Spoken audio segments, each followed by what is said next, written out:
Hello everyone. Our next topic of special theory of relativity is Lorentz transformation.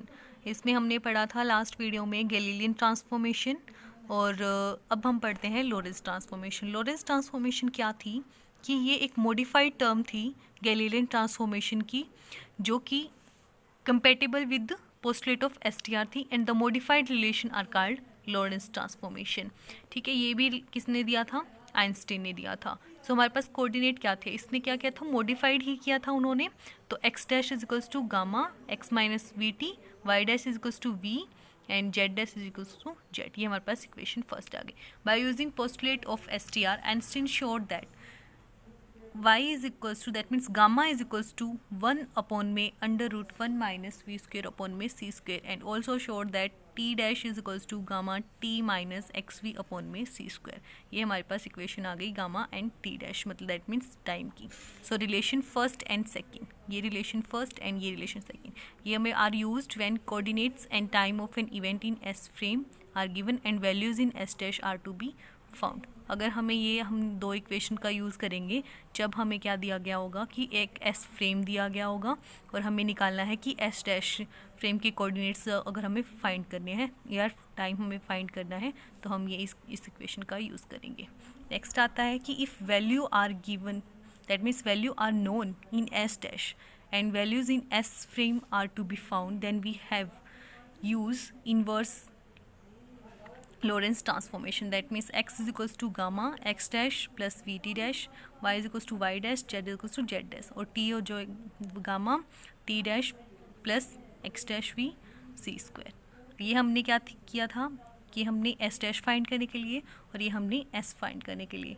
ठीक है, next आता है हमारे पास differential form of Lorentz transformation. ये बताता है कि del x is equals to del x minus v del t upon में under root 1 minus v square c square, del y dash is equals to del y, del z dash is equals to del z, del t dash is equals to del t minus del x dot v by c square upon में under root 1 minus v square upon में c square. ये है derivative of g t coordinate.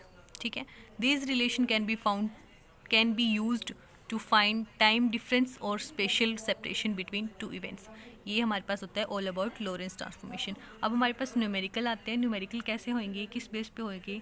अब हमें ये देख लो, एक example लेते हैं कि दो इवेंट जो हैं वो सेपरेट होते हैं बाय स्पेशल डिस्टेंस दे रखिए और simultaneously in one inertial frame. Find the time interval between these two events in an inertial frame moving with the constant speed 0.6 c। ठीक है, तो अब हमें पता है डेल्टा एक्स हमें दिया हुआ है 3 × 10⁹ मीटर, डेल टी हमें दिया हुआ है 0। ठीक है, क्योंकि वो साइमल्टेनियसली एक साथ ही हो रहा है ना perform, that means del t क्या हो जाएगा 0, v इज इक्वल्स टू 0.6 और डेल टी हमें निकालना है, डैश हमें निकालना है। तो लॉरेंट ट्रांसफॉर्मेशन हमें डेल टी हमारे पास का फॉर्मूला था del t minus del x v upon में सी स्क्वायर अपॉन में under root 1 minus v square upon में सी स्क्वायर। अब हम फॉर्मूला के अंदर जो है वैल्यूज़ है हमारी पुट कर देंगे और हम आंसर निकाल लेंगे। ये हमें सिर्फ फॉर्मूला बेस्ड क्वेश्चंस होते हैं और हमें निकालने होते हैं। कभी हमें डेल एक्स निकालना होता है, कभी हमें डेल टी निकालना होता है। सो अब हमारे पास आता है relativistic and non relativistic quantities के बारे में हम थोड़ा सा पढ़ते हैं कि क्या क्या हमारे पास क्वेश्चंस होते हैं। सो ये टर्म है हमारे पास रिलेटिविस्टिक एंड नॉन रिलेटिविस्टिक की। सो मोमेंटम जो है उसको डिफाइन करेंगे एम वी या फिर एम नोट वी अपॉन में under root 1 minus v square upon में सी स्क्वेयर। नॉन रिलेटिविस्टिक की m naught v. Kinetic energy m c square minus m naught c square या फिर m naught c square upon में under root 1 minus v square upon में c square minus m naught c square. Non relativistic में half m naught v square. Total energy of free particle m c square या फिर m naught c square upon में under root 1 minus v square upon में c square या non relativistic में half m naught v square. Next आता है kinetic energy of momentum relation p c is equals to under root K into में K plus 2 m naught c square और K is equals to p square upon में 2 m naught. Energy momentum relation E is equals to under root p square c square plus m naught square c raise to power 4 and E is equals to p square upon में 2m। ये हमारे पास फॉर्मूले होते हैं। सो हमें ये थोड़ा सा लर्न करना पड़ेगा, इसी डायरेक्ट क्वेश्चंस मिलते हैं हमें इसमें। सो हमें ये क्वेश्चंस सॉल्व करने में हेल्प करेगा। नेक्स्ट आता है हमें वेलोसिटी की टर्म में, तो वेलोसिटी वी एक्स की टर्म में आएगा v x dash plus v upon में 1 plus v x dash v upon में सी स्क्वायर। वी वाई की टर्म में v y dash is equals to √1 minus v square upon में c square upon में 1 plus v x dash v upon में c square. Relativity of geometrical angle क्या होगा, tan theta is equals to tan theta not upon में √1 minus v square upon में c square है। Consequence of relativity क्या होता है कि in Newton mechanics length, time and mass are considered as absolute quantities, that means value are independent of frame of reference, but in Lorentz transformation time, mass, length are not absolute quantity, that means ये vary करेंगी। So हमारे पास इनके भी फॉर्मूले होते हैं। Length के L is equals to L not √1 minus v square upon में c square. Relativity of area A is equals to A not √1 minus v square upon में c square. B is equals to V not upon में V is equals to V not √1 minus v square upon में c square. Time dilation क्या होता है, time dilation का क्या मतलब है कि यहाँ पे अगर कोई हम लेते हैं slowing down of a process in motion with respect to an observer due to which completion of process takes more time than in stationary case. ये हमारे पास टाइम डायलेशन होता है कि एक प्रोसेस हो रही है, दूसरी प्रोसेस हो रही है, लेकिन ये जो है उसका जो टाइम है वो कम है, मतलब इसका जो टाइम है वो ज़्यादा है, इसका टाइम जो कम है, यही होता है टाइम डायलेशन।